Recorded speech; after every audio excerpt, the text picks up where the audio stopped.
Umuulan ng malakas sa labas ng bus terminal sa bayan ng Santa Maria. Ang hangin ay tila may dalang galit at ang langit ay nagbabadya ng panibagong bagsik. Nagsimula na ang kanselasyon ng mga biyahe dahil sa malakas na bagyong paparating. Sa isang sulok ng terminal, nakaupo si Elise. May suot na hooded jacket, maong pants at bitbit ang isang maliit na backpack. Kagat-kagat ang labi. Pinagmamasdan ang mga patak ng ulan sa salamin, habang tahimik ang paligid. Wala na halos pasahero, at mukhang gabi na siya makakaalis. "Excuse me," may boses na sumira sa katahimikan. Paglingon niya, may isang babae ring tila basang-basa, may hawak na payong at may dalang maletang pula. "Pwede bang makiupo rito?" tanong nito. Tumango si Elise. "Oo naman." Umupo ito sa tabi niya at tinanggal ang basang salamin sa mata. "Grabe yung ulan, no? Parang ayaw na tayong pauwiin," sabi ng babae. Napangiti si Elise. "Oo nga eh, parang pinaglalaroan tayo ng panahon. By the way, ako nga pala si Nika," pakilala ng babae, sabay abot ng kamay. "Elise." Nagkamayan sila. Isang simpleng ugnayan sa gitna ng hindi pangkaraniwang sitwasyon. Naputol ang kuryente sa terminal. Ilang sandali pa, biglang umilaw ang mga emergency lights. Mapula at malamlam. Parang horror movie. Biro ni Nika habang nilalabas ang candy mula sa bulsa ng jacket niya. "Gusto mo?" Tinanggap ito ni Elise. "Thanks." Habang umuulan pa rin sa labas, unti-unti silang nagkwentuhan. Mula sa kung saan sila galing, saan sila pupunta, at kung paano sila nauwi sa parehong terminal, sa parehong gabi. Si Nika ay isang freelance graphic designer, pauwi sa Batangas.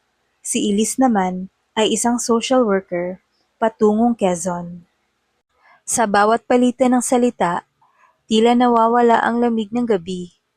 Tumatawa na sila sa simpleng usapan at sa bawat titig.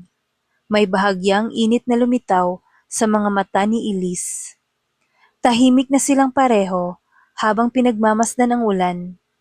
Nakaunan si Nika sa kanyang braso. Tila pagod.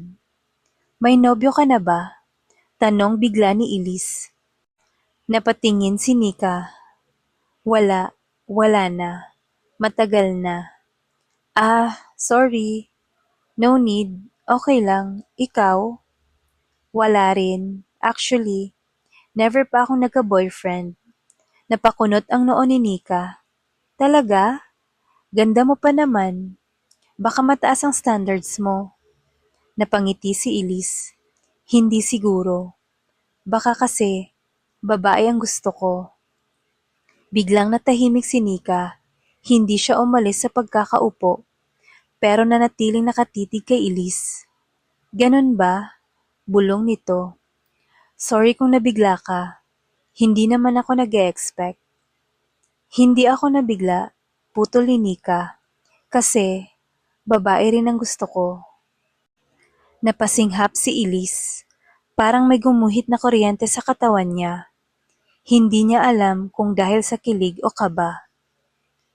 Nagkatinginan sila. Mas mahaba ngayon. Walang salita. Pero damang-dama ang sinasabi ng mga mata. "Kanina pa ako kinakabahan," biglang sabi ni Elise. "Bakit?"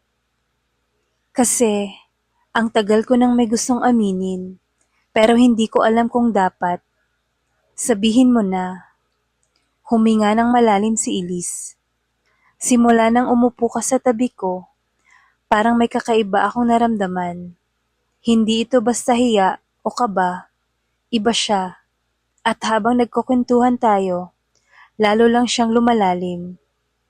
Tumingin si Nika sa kanya, mas malapit.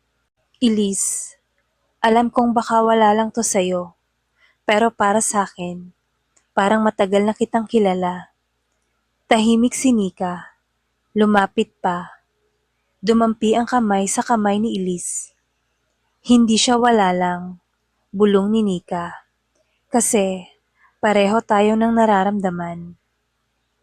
Ang ulan ay patuloy pa rin sa pagbuhos. Ngunit sa loob ng terminal, tila tumigil ang oras. Dahan-dahang yumakap si Elise kay Nika. Hindi sa pilitang yakap, kundi yung may pag-aalangan, may pag-asang tanggapin siya, at hindi siya binigo. Yumakap pabalik si Nika, mas mahigpit, para bang sa mga bisig ni Elise siya, nakahanap ng init sa gitna ng lamig ng mundo. At sa unti-unting paglapit ng kanilang mga mukha, nagtagpo ang kanilang mga labi. Isang dahan-dahan, marahang halik, mainit sa kabila ng lamig, tapat sa kabila ng dilim. Sa halik na iyon, naramdaman nila ang kabuuan ng katahimikan, na sa gabing makulimlim, may pag-ibig palang sisibol. Nagising si Nika mula sa pagkakaupo sa balikat ni Elise. Pasensya na, nakatulog ako. Huwag kang mag-alala, safe ka dito. Napangiti si Nika. Salamat sa lahat. Gusto mo ng kape? May vending machine sa dulo. Baka gumagana pa. Alok ni Elise. Sabay silang naglakad. Parehong tahimik. Pero puno ng damdamin ang bawat hakbang. Habang hawak ang paper cup ng instant coffee, nagsalita si Nika. Alam mo, minsan may mga taong hindi na inaasahang darating sa buhay mo. Tapos isang gabi lang, parang di mo na kayang mawala sila. Tumingin si Elise sa kanya. Ganon din ang nararamdaman ko sa'yo. Dahan-dahang humina ang ulan. Narinig na rin ang anunsyo ng pagbabalik ng ilang biyahe. Pwede ka nang makauwi, sabi ni Elise. May bahid ng lungkot sa tinig. Pwede rin akong hindi mo na umuwi, sagot ni Nika, nakangiti. Talaga? Tumango si Nika. Kasi gusto kong makilala ka pa. Hindi lang dito, hindi lang ngayong gabi. Napangiti si Elise. Nangingilid ang luha sa mata. Thank you for watching.